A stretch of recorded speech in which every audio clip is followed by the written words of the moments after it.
ETF index mutual funds నేర్చుకుని stock మార్కెట్లో రాణించాలనుకుంటున్నారా? వెంటనే ఈ నెంబర్కి కాల్ చేయండి. నమస్తే, welcome back to Suman TV. Present మనతో పాటు ఉన్నారు ఎనలిస్ట్ మందరి కృష్ణారెడ్డి గారు. నమస్తే సార్. నమస్తే అమ్మ.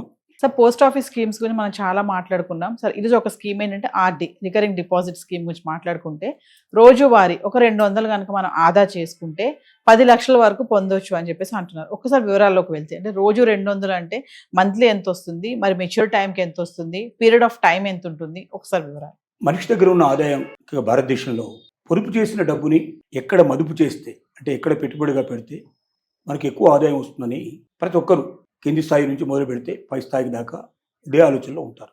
ఈ షేర్ మార్కెటు, ఈ ఈక్విటీ ఇలాంటి వాటిల్లో చాలా కష్టం. దాన్ని స్టడీ చేసిన వాళ్ళు, కాకలు తీరిన వాళ్ళే గింగిరాలు తిరిగిపోయే పరిస్థితులు ఏర్పడతాయి. నిన్న మొన్న చూసుకుంటే ఒక్క రోజులో 12 లక్షల కోట్ల సంపద ఆవిరైపోయింది భారతదేశంలో. అంటే ఎంతమంది మాడి మసైపోయి ఉంటారు దాంట్లో అని చెప్పడం చాలా కష్టం. సామాన్యుడికి, మధ్యతరగతి వాళ్ళకి ముఖ్యంగా ఒక వరప్రసాదం ఏంటంటే పోస్ట్ ఆఫీస్. బ్యాంకుల్లో ఇవాళ ఎలా నడుస్తున్నాయో దానికి ధీటుగా పోటీపడి పోస్ట్ ఆఫీసులు నడుస్తున్నాయి. ఒకప్పుడు పోస్ట్ ఆఫీసు లాగా ఏదో పోస్ట్ మ్యాను ఉత్తరాలు తెచ్చిచ్చేవాడు. మనకి ఏదైనా ఉత్తరం ఇంటికి వచ్చినప్పుడు మనం లేకపోతే మనం పోస్ట్ ఆఫీసుకు పోయి తెచ్చుకునేవాళ్ళం. మనీ ఆర్డర్ ఏదైనా కావాలంటే పంపించేవాళ్ళం. ఇలాంటి చిన్న చిన్న పనులకు మాత్రమే ఉన్న పోస్ట్ ఆఫీసు సస్టైనబిలిటీ, అది నిలదొక్కుని బతకాలంటే బ్యాంకులతో పోటీ పడాలని నిర్ణయించి బ్యాంకుల్లో ఉండే సదుపాయాలన్నీ అక్కడ కల్పిస్తున్నారు. అక్కడ కూడా ఆన్లైన్లో కూడా మనం డబ్బులు తీసుకోవడం కానీ, డబ్బులు వేయడం కానీ, అకౌంట్ ఓపెన్ చేయడం కానీ, అకౌంట్ క్లోజ్ చేయడం కానీ ప్రతి ఒక్కటి సిస్టమ్ తీసుకొచ్చారు. అన్నిటికన్నా గొప్పగా ఆలోచించాల్సిన విషయం ఏంటంటే పోస్ట్ ఆఫీసులు బ్యాంకులకి, కోఆపరేటివ్ బ్యాంకులకి మిగతా వాటికి ఉన్న తేడా ఏమిటంటే, ఏ బ్యాంకులో అయినా ఎక్కడైనా సరే 5 లక్షల కన్నా మించి మీరు డబ్బులు పెడితే ఆ బ్యాంకు నష్టపోయినా, బ్యాంకు ఏదైనా తగలబడిపోయి మరో రకంగా జరిగి అక్కడ డబ్బు తిరిగి ఇవ్వలేని పరిస్థితి ఏర్పడితే 5 లక్షల వరకు మాత్రమే ఇన్సూరెన్స్ ఉంటుంది. అంటే మీరు 50 లక్షలు పెట్టినా మీకు వచ్చేది 5 లక్షలే వస్తుంది, తిరిగి రాదు మిగతా డబ్బు. కానీ పోస్ట్ ఆఫీస్లో ఏం జరిగినా దేంతో సంబంధం లేకుండా మీ డబ్బు 50 లక్షలు పెట్టినా, కోట్లు పెట్టినా ప్రతి ఒక్క రూపాయి మీకు సేఫ్గా వెనక్కి తిరిగి వస్తుంది. అది డిఫరెన్స్. ఇక ఇప్పుడు ప్రస్తుతానికి మనం ఈ రికరింగ్ డిపాజిట్ పథకం కిందకి వచ్చినట్టయితే ఒక్క రోజుకి 200 రూపాయల చొప్పున ఆదా చేస్తే ఆదాయాన్ని పోస్ట్ ఆఫీస్లో వేయగలిగితే 10 ఏళ్ల తర్వాత మీకు 10 లక్షల రూపాయలు వస్తాయి. ఒక రోజుకి 200 రూపాయలు పెట్టడం పెద్ద కష్టమైన విషయం కాదు నిజంగా ఒక వ్యక్తి తలుచుకుంటే. ఎందుకంటే 200 ప్రతిరోజు అనుకున్నా కూడా 30 రోజులకి 6,000 రూపాయలు అవుతాయి. సంవత్సరానికి 72,000 అవుతాయి. ఇది ఇట్లా సంవత్సరం పెరుగుకుంటూ పోయి 5 ఏళ్ళు మనం దీన్ని మదుపు చేస్తే మొట్టమొదట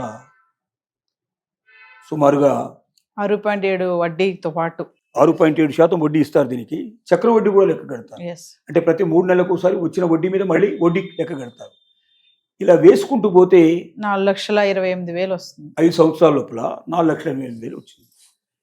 దీన్ని మళ్ళీ తిరిగి మొత్తాన్ని ఇంకొక 5 ఏళ్ళకి డిపాజిట్ పొడిగించినట్టయితే ఇది మనకు 7 లక్షలు. ఇంకా ₹1 పెట్టుబడి పెట్టాల్సిన అవసరం లేదు. అదే డబ్బు మనకు 7,20,000 వస్తుంది. 7,20,000 సుమారుగా అయిపోయింది. దీనికి మళ్ళీ కాంపౌండ్ వాళ్ళంతా కలిపి 10 ఏళ్ల తర్వాత తీసుకుంటే 10,25,000 రూపాయలు వస్తుంది. మెచ్యూరిటీ టైం అయ్యేటప్పటికి అంటే 200 రూపాయలు ఒక రోజుకు చొప్పున 5 ఏళ్ళు కడితే సరిపోతుంది. ఆ తర్వాత మీరు రూపాయి కట్టాల్సిన అక్కర్లేదు. 10 ఏళ్ల తర్వాత మీరు 10 లక్షల రూపాయలు తీసుకుంటారు. చాలా సులభం. రెండోది, ప్రతిరోజు మీరు డబ్బులు తీసుకుపోయి పోస్ట్ ఆఫీస్లో కట్టాల్సిన అక్కర్లేదు. ఆన్లైన్లో మీ సిస్టంలోకి వెళ్ళి మీ అకౌంట్లోంచి రోజు 200 రూపాయలు పోస్ట్ ఆఫీస్కి వెళ్ళిపోయేటట్టుగా మీరు మార్చుకొని పెట్టుకోవచ్చు. మీరు ఏం చేయాల్సిన అవసరం లేదు. మీ బ్యాంకులో 200 మినిమం ఉండేటట్టుగా మీరు చూసుకోవాలి. రెండోది, దీన్ని మొదలు పెట్టాలంటే 100 రూపాయలతోటి మీరు అకౌంట్ ఓపెన్ చేసుకుంటే చాలు. బ్యాంకులో లాగా 5,000, 10,000 రూపాయలు అకౌంట్ ఓపెన్ చేయడానికి అవసరం లేదు. రెండోది, మినిమం బ్యాలెన్స్ 100 రూపాయలు మెయింటైన్ చేస్తే చాలు. బ్యాంకుల్లో అయితే వాళ్ళు 5,000, 10,000 మినిమం బ్యాలెన్స్ మెయింటైన్ చేయకపోతే దాని మీద కూడా మీకు మళ్ళీ మీకు ఫైన్ పడుతుంది. ప్రతి నెల ఫైన్ వస్తూ ఉంటుంది. కాబట్టి ఇది ఒక సులభమైన మార్గం. ఏ రకమైన సమస్య లేకుండా రోజుకు 200 రూపాయలు దాచుకోగలిగితే 5 ఏళ్ళు మీరు ప్రతిరోజు మీరు డిపాజిట్ చేయగలిగితే 10 ఏళ్ల తర్వాత 10 లక్షల రూపాయలు మీ చేతికి వస్తున్నాయంటే ఇది సామాన్యులకి మధ్యతరగతి వాళ్ళకు ఒక వరప్రసాదం.